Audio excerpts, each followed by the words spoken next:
Tim, yeah, we don't really have those formal introductions. Often Jack and I do a little formal one off air. I find it's a bit awkward when someone like reads your resume. Oh, yes. I'm all right with that. Yeah. Yeah, no, I mean, You know what? We've actually been telling people that we do that. We haven't done it the last 5-10 times. True.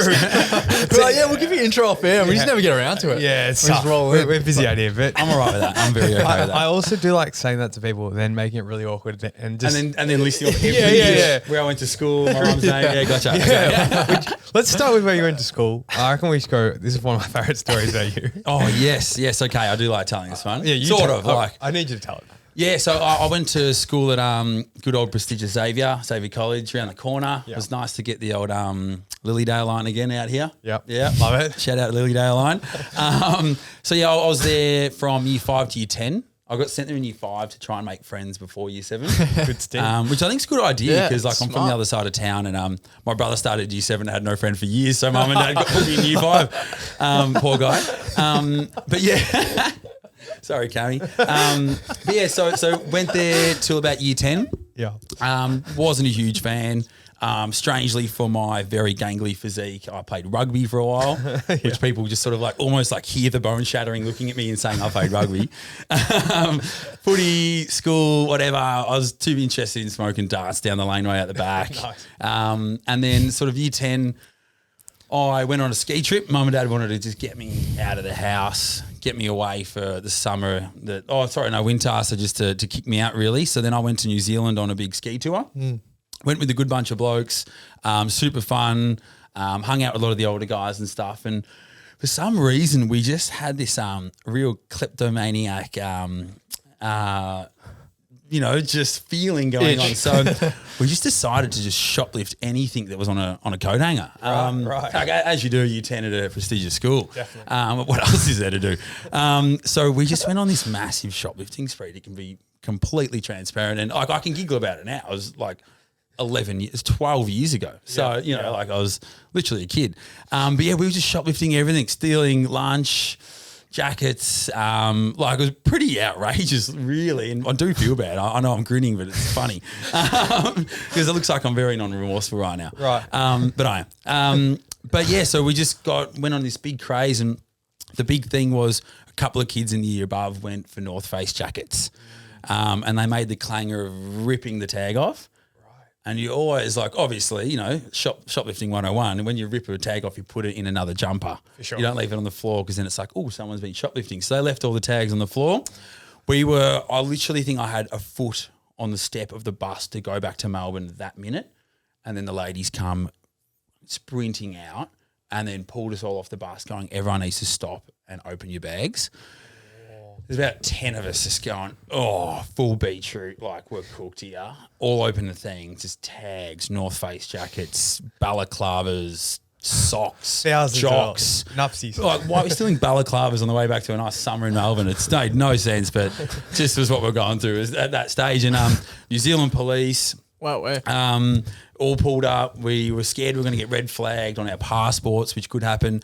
They made us call our parents, who sent me there out of goodwill and paid for it, and they're getting a call like, hey, darling, how's things? And you're like, super positive, like, hi. Yeah, good, just at the police station being caught shoplifting. I'll be home tomorrow. Can you pick me up from the airport? So, yeah, next day, fly in. You can imagine the atmosphere on the plane's pretty not very vibey. Yeah. Even the people that were good.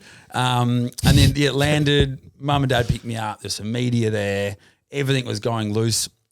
Go home that night, 6 p.m. news, Peter Hitchener, everyone going, Xavier College students caught in a large shoplifting scale act in New Zealand. Students from exclusive Xavier College have been sent home in disgrace from a New Zealand ski excursion. In the latest embarrassment for the prestigious private school, 16 boys were caught in a $6,000 shoplifting spree. It was a shameful end to the overseas excursion for 16 boys from the prestigious Catholic college. We're quite gutted by what they've done. During a 4-hour shoplifting spree last Saturday, the students stole $6,000 worth of snow gear from 7 stores. Yeah, they just looked a little bit shifty. A lot of the time you get the young lads come in this time of the year with all the school holidays and they look very high-spirited and things, but these guys just looked a little bit more edgy. The boys, aged between 14 and 17, were among a group of 30 on camp near Queenstown.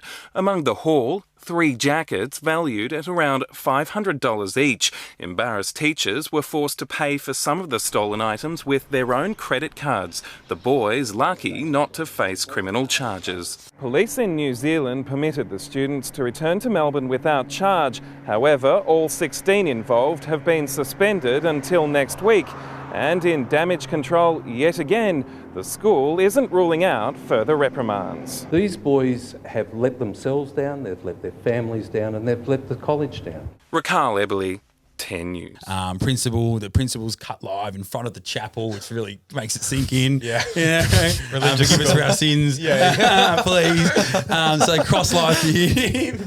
And he's just talking about how disappointed he was. And I was just sitting there just like watching the news with my family about me. So went to the principal's office. They said, look, we think your son should leave. Apparently he was caught drinking as well on the trip. So there was a night where we were drinking. So I was like 16. But the older kids had brought all this alcohol. And essentially said, yeah, come over and have a few drinks. So I went over, and then the story was that I brought all the alcohol over and all the older kids drank my alcohol.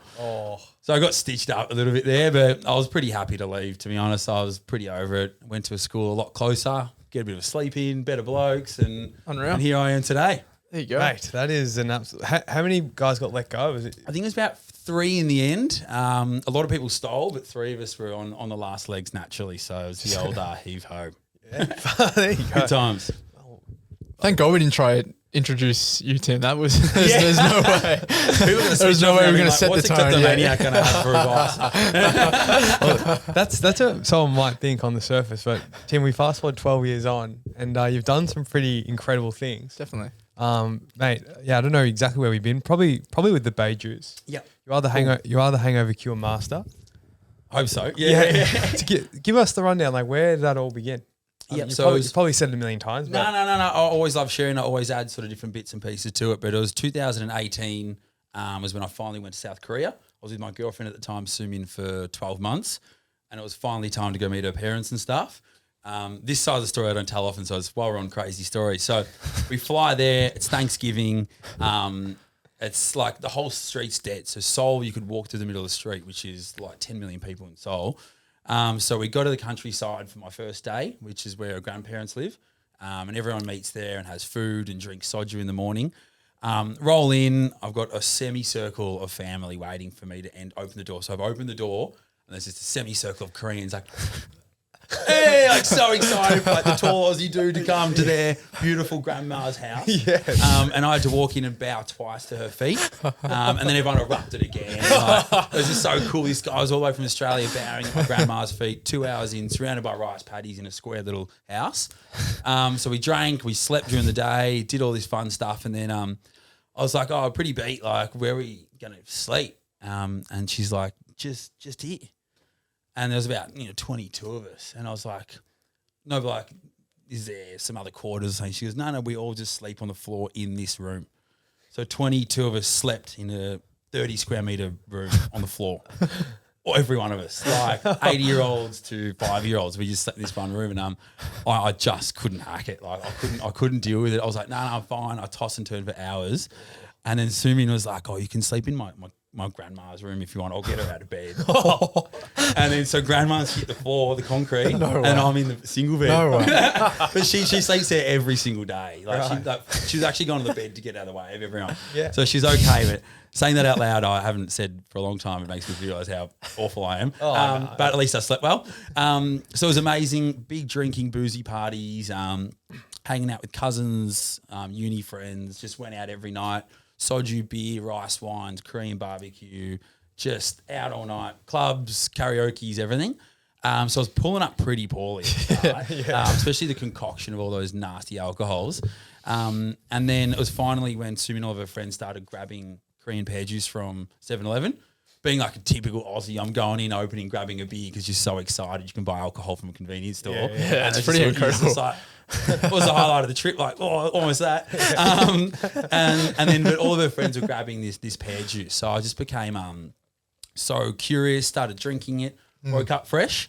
And I was like, oh, it must be a holiday. You know, when you're on holidays, you don't really get that hungover. You sort of feel good just because you're like, sweet, I'm halfway around the world, had a good sleep, no work today. So you just naturally feel good. But then I realised must have been that Korean pear juice the night before. Then Sumin's mum was like giving me more pear. Sumin's asking me how I felt from the pear juice.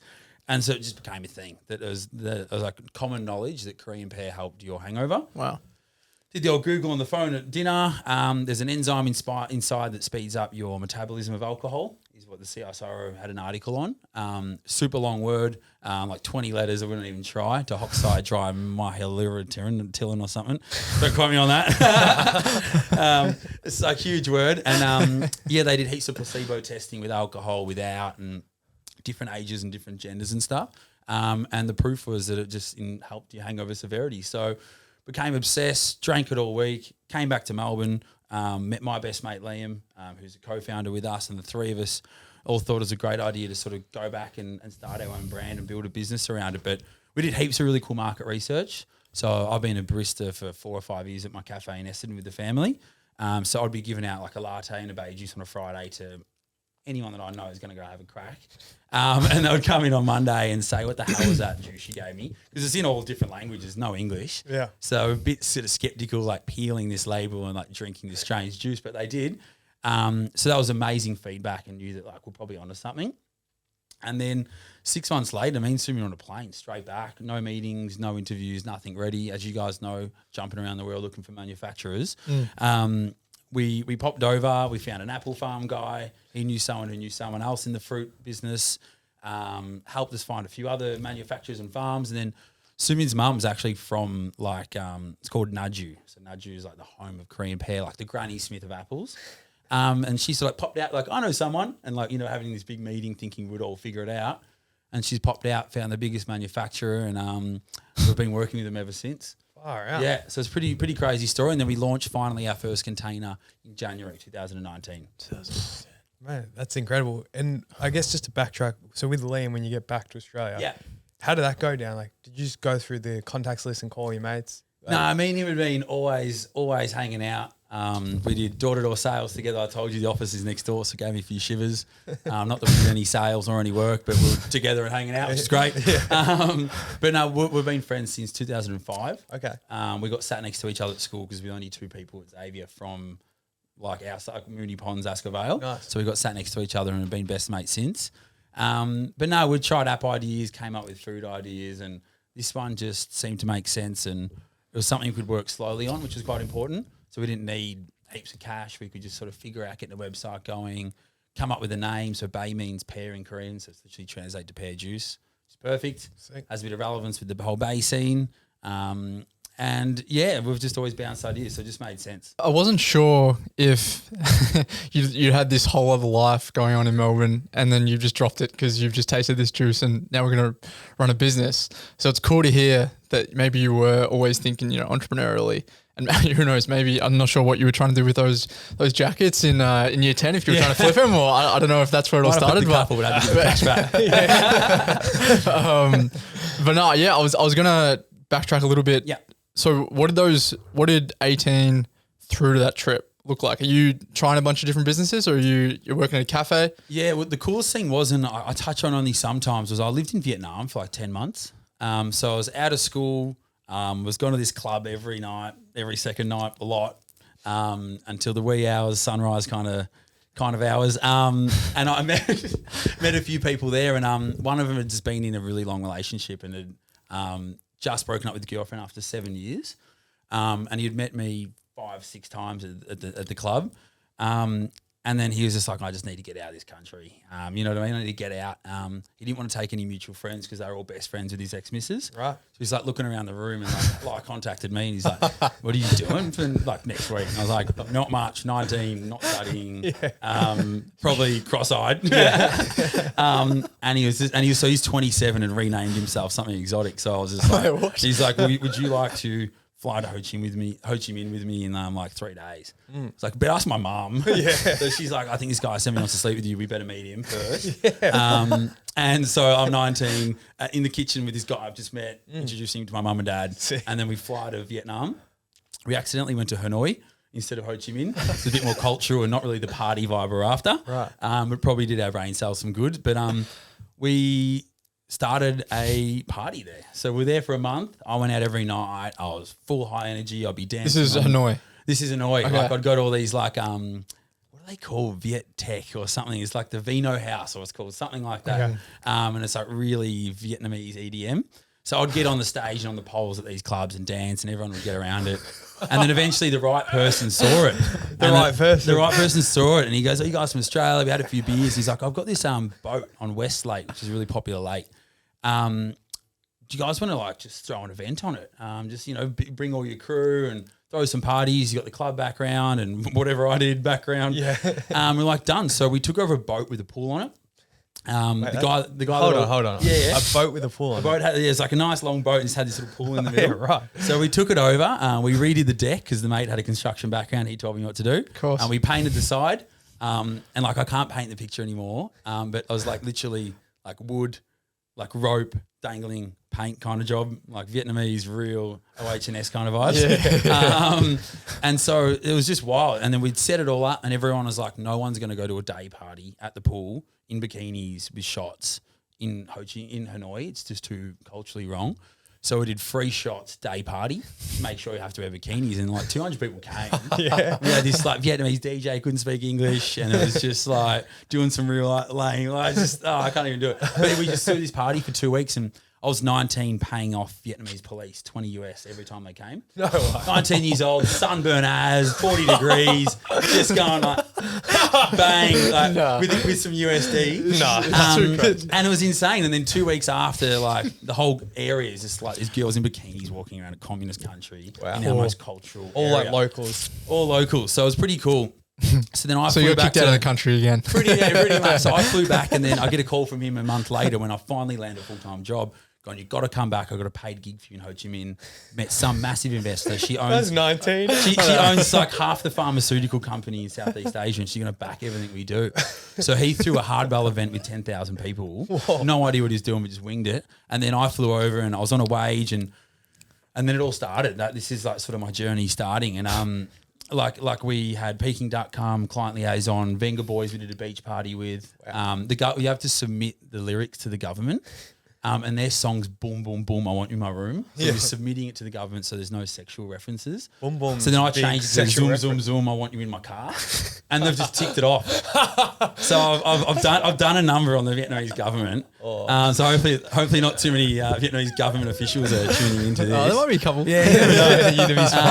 So it was just wild. But the coolest thing and like the build up of this was the bloke I was with, he'd take me to like these Budweiser meetings to get some sponsorship, or Philip Morris, Marlboro would you would get money for sponsorship for them, and would sit there and he knew I was like good with my words and I had good energy, and every now and then he'd just be like, Timmy's going to run you through the sponsorship package. And I just had no idea it was coming, and then I'd do it. Just to Philip Morris, like this big international company. And then I'd remember what he'd said, and I'd pay a lot of attention in the meetings, and I got really good at these sponsorship meetings, and then would deal with marketing agencies that were helping us run the events and photographers, and I just had a bit of a creative knack for it, and I knew it was just a bit off. So there was tons of learnings there. It was amazing. He'd kick me. I was sleeping on the floor by the end of it because we had no money. So he'd kick me in the back at 6 a.m. going, we got shit to do. And so it was a really amazing sort of work ethic, being thrown in the deep end, sponsorship dollars, learning about the margins of alcohol and all that sort of stuff. So that really got me moving and shaking, like in that space. So I came back wanting to do hospitality or parties or events, and that's when my parents brought a cafe, gave us all a stake in it for some, skin in the game, and we've still got it 6 years later. And same thing, learned margins, learned how to deal with staff, ordering kilos of meat that get transferred into a Parma. What's the salad cost? So what's the cafe called? It's called Benny and Me in Essendon. So open Monday to Sunday, 7 days a week. Friday night, wine bar. Yeah, a few cocktails and stuff. So again, like that was a business we scaled. So it was 35 seats, then 60, then 80, then 137 we got now. Yeah, right. And we just built that up, just selling the family story, you know, like there's lots of minimalistic cafes out there, amazing menus, amazing food, super fancy, super bougie, like nice B-grade celebrities going there. But we were just a family in a neighbourhood that had good energy and remembered everyone's name, and we've just smashed it. Like we went from 10 kilos of coffee to 80 in 3 years, and 20 meals on a Saturday to 250, 300. So pretty crazy, and it was really quite special. Doing it with my mum, dad, and my brother. It was fucking awesome. Like I was telling someone the other day, and they actually play AFL, and they're asking how the cafe is going and stuff. And I was like, going really well. And he goes, I'm so jealous, man, because I would love to do a business with my dad and my family. And you're like, all right, you know, like just, you know, that's, and I think it's a really cool lesson, or just a good conversation that someone with all the notoriety, getting a kick on the weekends, playing good sport on good money, can sit there and be like, I wish I did something cool like that as well. So I was like, oh fuck, wait till you do it. It's a slog. So it's half industry. But it was really cool to get that response from someone like that as well. So all amazing experiences. That's the only thing I'd ever preach to anyone is just experiences. You know, I've done carpentry, landscaping, roof plumbing, Macca's, door-to-door sales, everything, retail. I did it all, but then I found out what I was good at and what I didn't like, and sort of helped me direct it all. But some super cool experiences. I'm pretty lucky, but I put myself out there, and sometimes opportunities pop up. Wow, there's so much to take from all that. I didn't know where to begin. I haven't done the Vietnam story since I reckon my first chat in like 2018. I reckon. Wow, it's a great one, man. Something about your energy and your aura that I think just draws people to you, and obviously in all those experiences that you've had, you can see how that's just played out for you, you know, tenfold. And there's obviously a level of you being extremely open and ready to turn on a dime and go and live in Vietnam with a random guy and whatever. It's funny saying that out loud. What was I thinking? Yeah, it's pretty incredible to think your parents just let you go. My parents were tight asses as well, so I'm pretty glad they did. Yeah. Wow, man, what a story. All right, so let's come full circle to today. Yeah. So BaeJuice takes up most of your time. Yeah. I would assume that's obviously been your baby for the last since 2019 when you got started with that journey. What's that look like? I'm sure that's been a roller coaster in itself. Yeah, for sure. It's funny. It's so I'm in such a good place with it now. I just do what I'm good at. But at the start, it was just lots of problem solving, which is like really fun and rewarding. Like, where did our container go? Why is it stuck in customs? The barcode was wrong, so in cool rooms, re-stickering 20,000 packages. It's almost like in that sort of startup phase, everything has to go wrong. I don't know. I haven't heard or any podcast or vlogs or anything going really smoothly for anyone. For sure. And it's because you just got no idea, I guess. And energy's great, but it doesn't help you with logistics. That's true. So I think the three founders as well all found our little way. Niche. So I was sort of the bit of marketing and PR. Liam's really good at ops and helped with manage a lot of the accounting, and then Sumin dealt with our manufacturer, which we tell stories of our manufacturer that I don't think have ever existed in manufacturing or transport history, and that was we were ticking containers. You're what? We were ticking, we were getting containers just sent over, and we're like, we just don't have any money. And it's all good, don't worry about it. So I'll just pump out stock. They were just bankrolling it. Just bankrolling, just going, we know what we're doing. These are the meetings we got, super communicative with them, saying, these are the opportunities, these are the reviews we got, this is the market, this is our early numbers so far. And they were just like, sweet. Wow. Completely back you. Do you think Sumi's grandmother played a bit of a role in that? Well, no, it was me and her have been there twice before the first shipment. We met him, went and had a crab to celebrate afterwards. And he said to us, he goes, I just see so much of myself in you two. Wow. This is short back and side suit, me and Sumi in a tattoo. She's got piercings in her nose. Yeah. And I got shorts on. Yeah. These guys are all in suits in a nice boardroom. Yeah. And they're like, I wish I did what you were doing right now and just going for it. So we're on Team U. Wow. I was just like, wow. And you got the 23, 24 years old as well. Wow. You got the gift of the gab as well. Gift of the gab helped. And then even better that Sumi could somehow translate me. So kudos to her. Which would be very difficult. I'd love to be flying off. It's a whole nother God. killer fish that. You're going to struggle with subtitles, I think, depending on how fast I quick. So then, we just built this amazing relationship with the manufacturers. That pretty much gave us our start. That's incredible because people don't usually get that essentially at all, or maybe 10 to 15 years. Yeah, so we didn't need that that initial capital or anything like that. So we could own and control the business the whole time. So we only just raised some dollars in November, which is amazing. So, we'd held on to everything until then. And we couldn't have held on for another day, to be honest. It got into like next week. Everything could be down the gurgler kind of stuff. Were you guys paying yourselves at this point? No, we only just got our first paycheck. We gave ourselves a little Chrissy bonus. Not much, a couple of grand just to get us through. Yeah. Which lasted a week over the summer period. Your North Face jackets. And then we're on a very, very bare minimum, probably a legal wage since Jan. Okay. Which is the biggest milestone. You got Woolies, we landed 1,000 stores, celebrated that well, and that was like the life-changing deal almost. But to get that $500-600 a week wage was just like high fives all around. Yeah. We can pay rent now and buy our own beers and not be leeches off our parents and stuff. So, 4.5 years took to get paycheck one, first pay slip. So it was pretty crazy. There's just all the different problems in between. But one thing I think we've always done really well is we've just always taken the next step. So to give that sort of whole holistic approach from launching till now, we got the 50 stores and the 100 stores. And actually a really cool thing, I remember messaging Steve Chapman from Shine. Okay. And I've never forgotten this. He's the CEO there. Have you ever heard of Steve or his product? No. Amazing founder and product. You should check it out. But I asked him because he was in tons of stores. I was like, hey, mate, do you reckon you could help me get into heaps of stores? Like, just throwing curveballs. Like, what do you got to lose? He's like, hey, you hitting up stores yourself? I was like, not really. And he goes, so essentially, like, I was looking for him to just fast track ourselves. He goes, hey, mate, well, he goes, if you can get into 100 stores the next month, then I'll help you the next phase. Wow. He goes, it's like 25 a week. He goes, 7 days in a week, 4 weeks in a month. He goes, there's no reason you can't be hitting 25 stores with 2 founders a week, 12 and a half each. Right. This guy's a fucking mathematician. Hey, these are my maths. Shit. I'll get the chat out. None of his maths. But no, I just thought it was amazing, and it really kicked me in the guts going like, I'm not putting the hammer down at all. You know what I mean? We're trying to find some people to fast track it for us.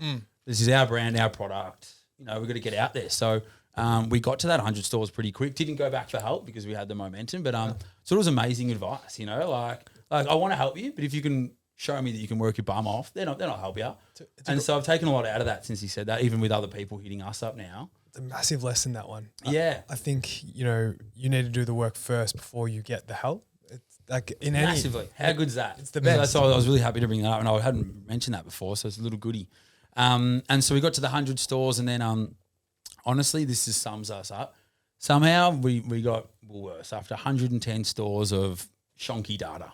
What was the process of that? It was massive. It was peak COVID. So for anything that wasn't performing in store for them, because everyone was only in supermarkets, anything that wasn't performing was just getting kicked out really quickly. Wow. So they were just flowing through products to find winners, places, things to make them more cash than they even need. So it was right time, right place. We had a little bit of data. And then we kind of always had the same pitch. Like, people want this product. It's a really great product. It's natural. It naturally helps your hangovers, and no one else sells it. So it's like, do we want to be the first retailer to score it? So we gave them some exclusivity to get the deal over the line, which I think a few people go, but like, we're in 100 stores with $1,000 in the account. Take whatever you want. It's the credibility, it's the numbers, it's the accessibility. So then we landed that deal. So that meant that you had to pull out of all those previous 100 stores? No, independents were fine. It was just like, like other big grocers like Coles and stuff. Gotcha.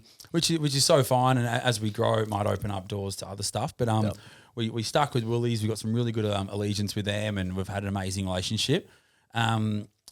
And it was just wild. Like, we were just now in 1,000 stores, so every time you went shopping, you could find our product. And we had no money for marketing, so our sales weren't hitting our average. And then one of the girls at the cafe is like, have you been seeing all the BaeJuice TikToks? This is 2020, end of 2020. I was just like, nah. Hopped on, we had 2 million views under our hashtag BaeJuice, and like hundreds of pieces of content there. The fuck? This one guy with 250,000 views and like 100 comments of him telling everyone where to go, how much it is and how good it is. Does a follow-up video of how well it worked, and then him and his clients are all obsessed with it now. And then bang, sales ticked up near the average we promised. And then our averages we promised were high because we're a new brand. They were taking the risk on us. We had to deliver. But to our credit, we always deliver, and we do whatever we have to deliver, to the point where that was working. And then we did a big TikTok campaign with Board and Bread.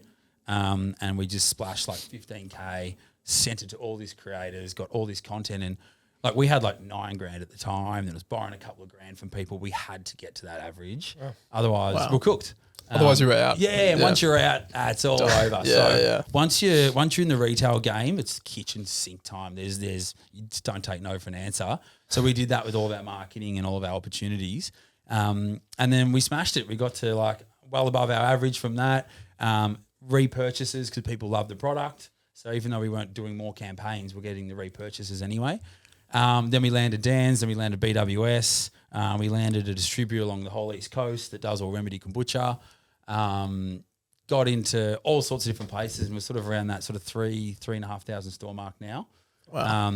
And we just had reviews this week so far, so another big petrol station and all that sort of stuff, and all these hotels we're pitching at the moment looking pretty good. So this year it's full time, on a wage, and just trying to find some new dollars, new avenues. So it's a good time. It's fun. Love to hear it. Wow. We have a bit of a tradition on this podcast. We ask people like their revenue for the year. Yeah. You happy to share that with us? We did before we even had cash. I think we cracked 1.5 last financial year, around about that.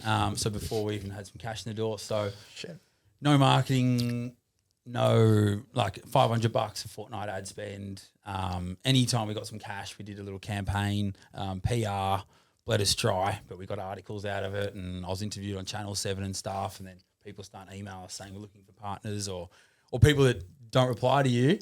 You have a nice, beautiful, long-winded article. Hey, mate, sorry, missed your call. So, that message said "seen" on it. Yeah.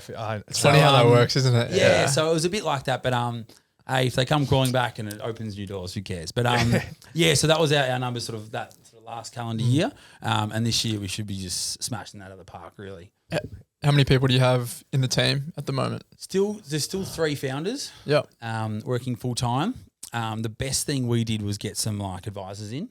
So they restructured our whole business at the end of last year.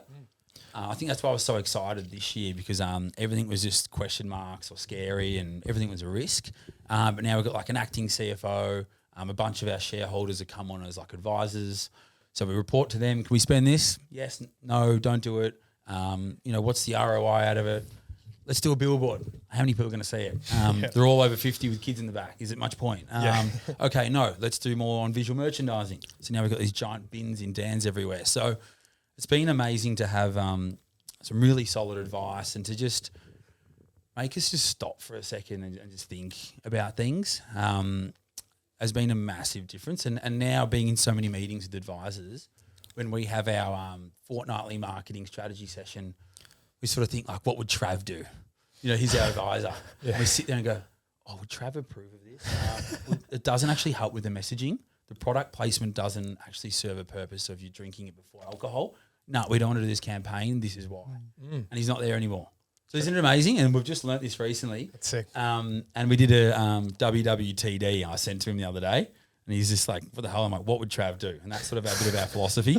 So shout out to Trav. He's the absolute man, and really the glue for all of us founders at the moment. So that's been a huge role. Just having someone a bit more senior. He's sort of like 38, couple of kids, and can put a bit of a leash on us. And it's been great. It's been a nice little holistic relationship. So yeah, that's been a game changer. Don't know how I got there from revenue, but I love that shit. No, you're good at that. Yeah.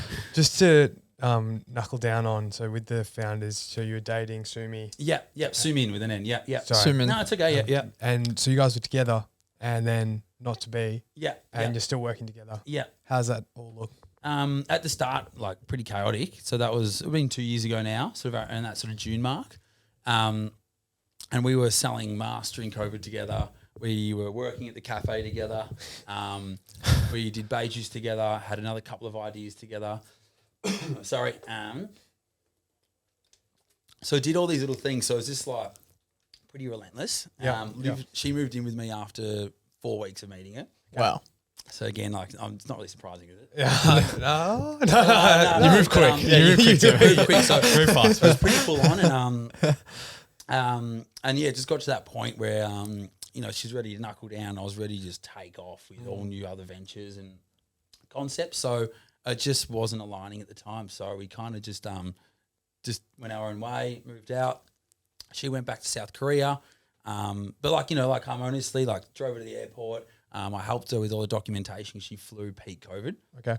So she's on an old Boeing 747 by herself. Shit. Wow. And I had to apply to the government all of her agenda and why she's going over. I should tell a story, actually. Again, with fluffing it to the old government.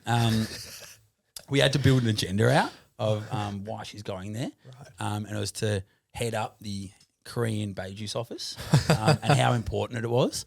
Why was it important? To continue the economic growth. I was going to say, between Australia and Korea, so they can continue to export and we can continue to sell and export a product within Australia.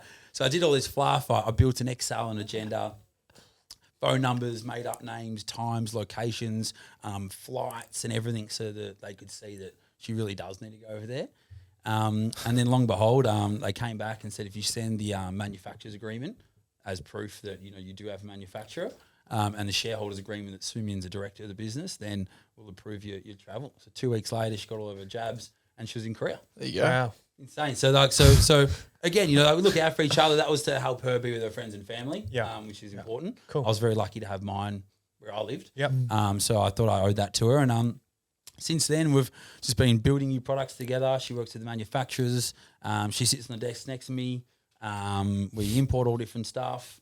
So it's been going really well. I've got an amazing girlfriend now that I've been seeing since November. So it's still like a really solid structure somehow. But I always laugh, I'm naturally very unorthodox. I don't do anything normally, unfortunately sometimes. But I think if anyone's to be able to sort of cope with it, I just know deep down that I'm one of those rare people that can just deal with it and make sure everyone's still okay and sort of try to put everyone else first. Yep. And it was even harder for my business partner, Liam. All three of us lived together. He got kicked to his mum's house. He's had to deal with it all, the radio silence about business and stuff. So it was tough times, but, we'd built something amazing together. I think there was that one moment when we did go our own way and it was just like, oh, this is going to fail. I'm not going to help anymore. And like the natural sort of stuff you do in the heat of the moment. And then we're like, we've done a pretty good job with this. Let's make some cash out of it at least. Yeah, for sure. And then we're like, cool, done. Yeah, okay, we went our way. And so we've managed to get through that. And I've always been pretty happy to sort of share that stuff and be pretty vulnerable. It always pays off, or someone else might be able to connect with it or understand our business more of the hardships you have to go through of running a product. It's not just a Daily Mail article with some smiley photos with it and some made up number at the bottom. 7 figures, yeah. Tim, 7-figure Tim. There's a bit of stuff that goes on between as well.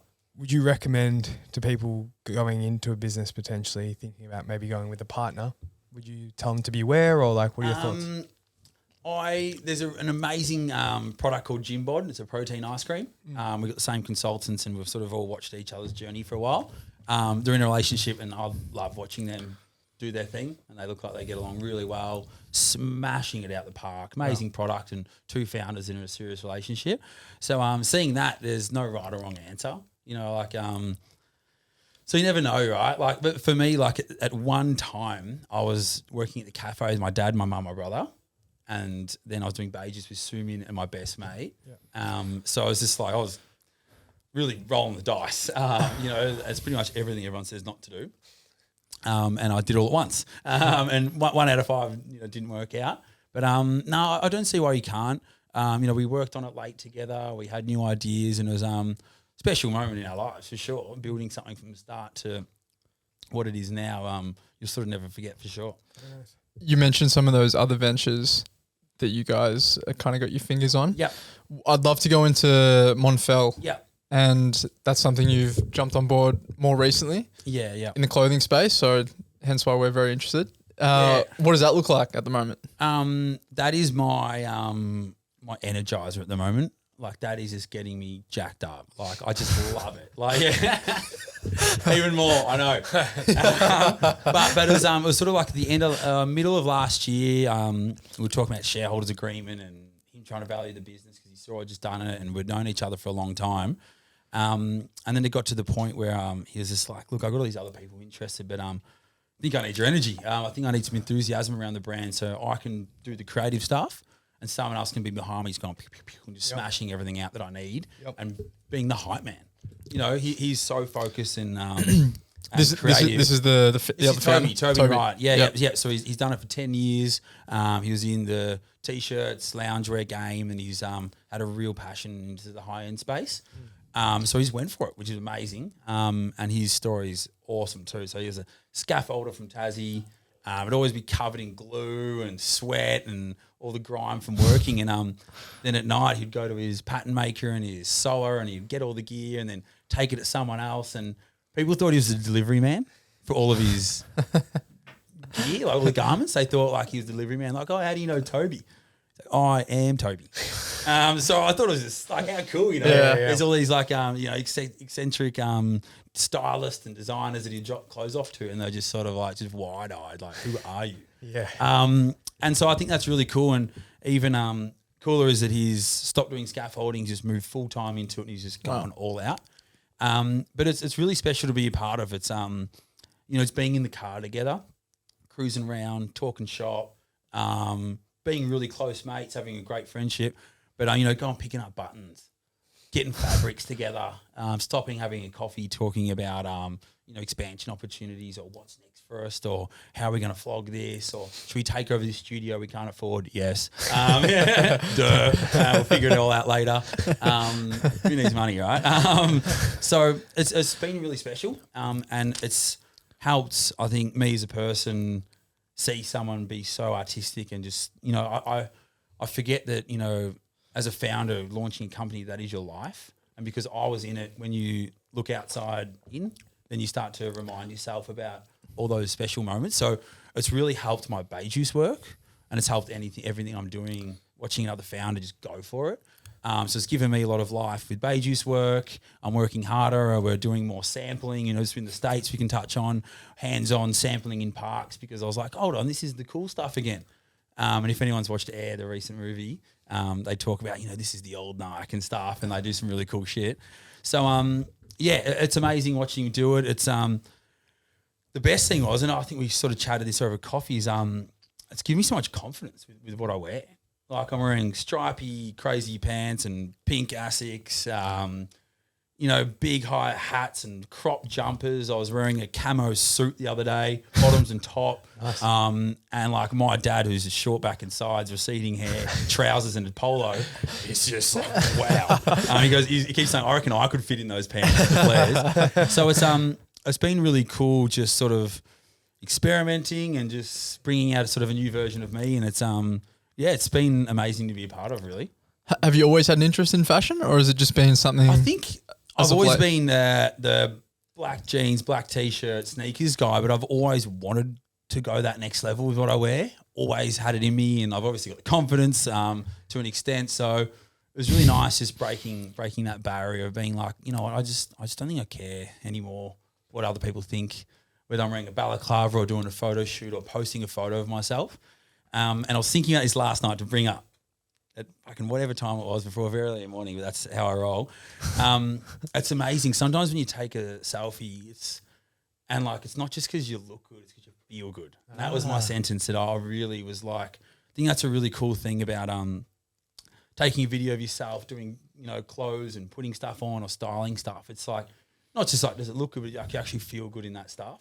So I think that's a really cool difference with maybe how people should be perceiving people on social media, flaunting some gear or posting hoodies or posting your favourite jacket or a fresh hat. It looks cool, but it makes you feel good as well. So you just want to bring it out. So I like that. Stuff everyone, you know what I mean? That was my sort of philosophy for this year, just stuff everyone. If you don't like it, unfollow me. Yeah. It's not that hard. You know what I mean? So it's been quite it's been quite energizing. Even more so. You guys are off to Paris as well. Yeah. So again, and I think sort of the main sort of theme here a little bit is just you just put yourself out there and just take opportunities, I know something amazing is going to happen. Like, we're going to be there at the right time, looking fresh as fuck, wearing great gear, in the middle of the showroom, and the person I accidentally bump is going to be the person that takes us to 100 stores. Accidentally? So I'm going to be like, sorry, mate, how are you? You know, really accentuate the Aussie accent. Yeah. Oh, yeah, and a bang, story, unts. Yeah. So I just know that's going to happen, because whenever anything good's happen, I put myself out there. Fucking oath. It's a great message. So yeah, and it was amazing to get the same enthusiasm for Toby as well. We looked at each other, being like, even if the buyers order this, can we facilitate a large order? And he's like, don't know. And I was like, let's book the flights, then figure it out. He's like, done. Yeah. Which is just, there's no logic. Yeah. Book the flights. We get the word come in. Hey, there's still hundreds of meters of the roll. Don't worry about it. You'll be fine to facilitate any orders. Yeah. Nice. See, like sometimes it's all in. Yeah. It can just pay off unless you're gambling. But like, but this, I really believe just having your foot in the door and just being there, you have the best opportunity. And there's a cool story with BaeJuice as well. Like, you know, we got into tons of IGAs at one stage. We went to a small general store in Footscray, thinking it's going to be like a nice, cool farmer's market vibe. Pissing down rain, like 8 degrees. And me and Liam was at home, just like, all right, let's go. We go there. We get set up next to someone doing some fruity honey. Nice guy. And there's like 3 stands there. And all of a sudden this guy comes, a sick product. He goes, this would work really well. He goes, I actually work at Metcash, which like own all the IGAs and do the distribution and stuff. You're like, oh yeah. He goes, I'll introduce you to someone at Richie's and stuff. There's tons of those. And then bang, all of a sudden we're on the portal, logging in, sending our numbers in, because out of the 4 people that came to that 8-degree rainy night, one of them worked at Metcash. So if we didn't go there, we wouldn't have got that quick little 50 stores that would have got us to 100, which wouldn't have got us to Woolies, which wouldn't have got us into Dan's, BWS, maybe here today. Because we went to that rainy day and saw 4 people, I just think it's really amazing. And once you... What happened to the fruit honey guy though? Oh, yeah, I don't know. Hopefully he's still kicking. He was all right. But it's just amazing, you know. It's just like, it's proof. Like, that is just clear proof. You know, you can't 100%. Argue that. So we said yes to Paris. We've got a whole range. You've got a few different racks there in a cool little pop-up store we're doing with some guys called Impossible Objects. They sort of manage different brands and help them enter Europe. Awesome dudes. And then it was really cool as well. They're like, look, we got all these Korean brands, everyone doing Gore-Tex, everyone wearing hiking gear. And this is where it pays off to have a bit of uniqueness and to go, you know, like do something different, because we need something a bit higher end and formal, and the factory from Melbourne's pretty bang on as well. So we make them look good now because they've got all the similar portfolio. Yep. And now we're a different angle to their portfolio of garments. We're from Melbourne. We've got good energy and he's pumped to have us there. We worked out a pretty good deal because the flights and stuff are so expensive. So bang, put yourself out there. You do the niche thing and sort of it's just all coming together. So super exciting. We'll get content. We'll try and land a few buyers and it'll just be a great experience. We'll come back. Well, that was sick, whether we've got a buy or not. And with about 10 stories. Yeah, a couple. Yeah, I'm sure a couple of stories will come. Get you back on. Yeah. Some French craziness. Yeah. We spoke over coffee last week, Tim, and it's a big theme of this podcast today, but I'd like for you to go a bit deeper on your auntie's very unwell at the moment. Yep. And it's giving you a bit of a perspective to just say, fuck it. And I think that was a big reason why you bought those tickets to Paris. Yeah, massively. Auntie's been pretty sick. Hopefully it's not too sensitive to talk about on sort of a public forum, but I think it's nice to sort of get a nice sort of message across. Otherwise I wouldn't have brought it up. But, you know, she's been living it up last couple of years. She's been super ill, but just had the ability to travel. So she's hit heaps of her goals, visited some beautiful places, visited some family overseas, and has had a really beautiful sort of just nice few years, you know, just doing everything she's always wanted to do. And it made me sort of soak it in a little bit recently, being like, you know, like, wow, like, you know, I've been busting my chops doing all this stuff. Sure, I've got some great stories and experiences on the side. And I look at my parents as well, whose dad's 57, mum's 65, and he does 60 hours a week at the cafe. Mum's a grandma. She looks after none of my kids.